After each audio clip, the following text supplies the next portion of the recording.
ஓம் சாந்தி. VK. Surajbhai அவர்களின் தாரணை வகுப்பு. ஆகஸ்ட் 8, 2024. நம் அனைவருக்கும் உயர்ந்த அதிர்ஷ்டத்தை உருவாக்கிக் கொள்வதற்கான வாய்ப்பினை வழங்குவதற்காக சுயம் அதிர்ஷ்டத்தின் வள்ளலே நேரடியாக வந்திருக்கின்றார்.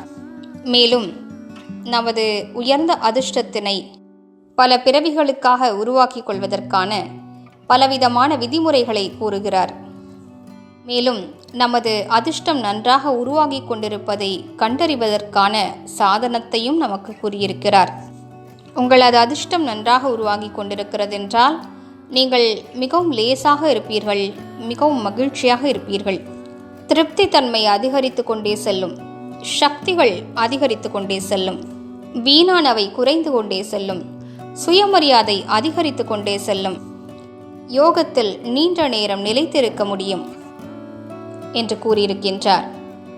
பாருங்கள், எந்த அளவிற்கு மனிதர் அதிர்ஷ்டசாலியாக ஆகிறாரோ அவருக்கு மிகுந்த மகிழ்ச்சி ஏற்படுகிறது அல்லவா? சகஜமான வெற்றியின் அனுபவமும் ஏற்படும். ஒவ்வொரு அடியிலும் ஒவ்வொரு கர்மத்திலும் வெற்றி அனுபவமாகும்.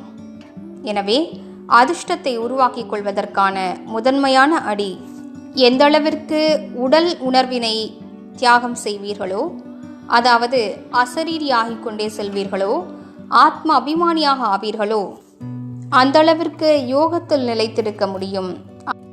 அந்த அளவிற்கு ஒவ்வொரு நொடியும் உங்களது அதிர்ஷ்டம் அதிகரிக்கும். ஏனென்றால் நாம் வெறும் ஒரு பிறவிக்கான அதிர்ஷ்டத்தை இப்போது உருவாக்கவில்லை. 2500 வருடங்களுக்கான அதிர்ஷ்டத்தை மிக அழகாக நாம் உருவாக்கி கொள்ள வேண்டும். மேலும் அது துவாபர யுகத்திலும் தொடர்ந்து வரும். அதே சம்ஸ்காரங்கள் நம்மோடு தொடர்ந்து வரும். உதாரணத்திற்கு, இங்கே நாம் நன்றாக ஞான தானம் செய்கிறோம், செல்வத்தாலும் நன்றாக சேவை செய்கிறோம் என்றால் துவாபர யுகத்திலும் கூட தானம் செய்யும் சம்ஸ்காரம் நம்மிடம் இருக்கும்.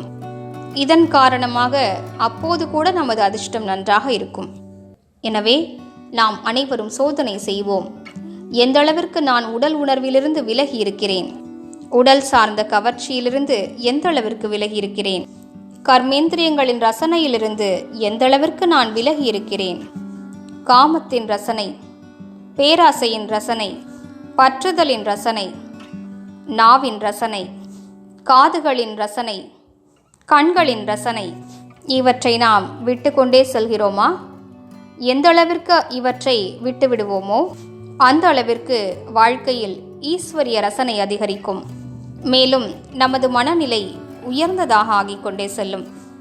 உடல் உணர்வினை தியாகம் செய்வதற்கான அர்த்தமே என்னவென்றால், ஆத்மாவின் உண்மையான 7 குணங்கள் வாழ்க்கையில் நிரம்பிக் கொண்டே செல்லும். நமக்கு அது அனுபவமாகும். நான் மிகவும் அமைதியாகிவிட்டேன். அனைவருக்காகவும் அன்பின் உணர்வு அதிகரித்து கொண்டே செல்கிறது. உள்ளார்ந்த சுகம் அதிகரிக்கிறது. சுகத்தினை வழங்குவதற்கான சம்ஸ்காரம் இயல்பானதாக ஆகிக் கொண்டே செல்கிறது. நாம் சக்தி வாய்ந்தவராக ஆகிக் கொண்டிருக்கிறோம். தூய்மை தன்மை வரமாக அனுபவமாகிறது. நமது அகங்காரம் விடுபட்டு கொண்டே செல்கிறது. நான் எனது என்பவையும் விட்டு சென்று கொண்டிருக்கின்றன. இந்த அனுபவம் மிக அழகானதாக இருக்கும். இதன் மூலம் உயர்ந்த அதிர்ஷ்டம் உருவாகி கொண்டே செல்லும். ஆத்மாவின் 7 குணங்களும் வந்துவிட்டால் நாம் எந்த அளவிற்கு சுகத்தை வழங்குபவராக ஆகிவிடுவோம். நமது பாவனைகள் எத்தனை உயர்ந்ததாகிவிடும்.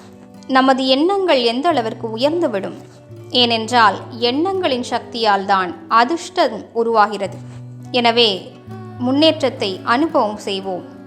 தனக்குத்தான் பேசிக்கொள்வோம். எனது அதிர்ஷ்டத்தை உயர்த்தி கொள்வதற்கான ஈடுபாடு என்னிடம் இருக்கிறதா? அல்லது என்ன கிடைத்தாலும் பரவாயில்லை, சொர்க்கத்திற்கு தான் சென்று விடுவோமே என்று யோசிக்கிறோமா? சொர்க்கத்திற்கு சென்று விடுவோம், சுகமும் கிடைத்துவிடும். ஆனால் வீழ்ச்சி கூட வேகமானதாக இருக்கும். துவாபரயுகம் தொடங்கியதுமே தீவிரமான வேகத்தில் விழத் தொடங்குவோம். தேவஸ்வரூபம் மறைந்து போவது அனுபவமாகும்.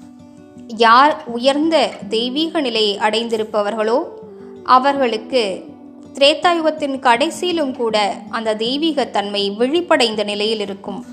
யார் சரியாக முயற்சி செய்திருக்க மாட்டார்களோ அவர்களுக்கு துவாபர யுகத்திலிருந்து கடுமையான உழைப்பு இருக்கும். பல வேலைகளை தேடி செய்ய வேண்டியிருக்கும். நோய்கள் வரும். செல்வத்தின் பற்றாக்குறை ஏற்படும், குடும்பம் நன்றாக இருக்காது, தோல்வி கிடைக்கப் பெறும். இவற்றிலிருந்து தப்பிப்பதற்காக நமது மனதில் உற்சாகத்தினை ஏற்படுத்திக் கொள்வோம். நான் உயர்ந்த அதிர்ஷ்டத்தை அவசியம் உருவாக்கி கொள்ள வேண்டும். இல்லையென்றால் மக்கள் பகவான் அதிர்ஷ்டத்தை வழங்க வந்தார், நீ உறங்கிக் கொண்டிருந்தாயா என்ன என்று நம்மை பார்த்து கேட்டுவிடக்கூடாது. ஓம் சாந்தி.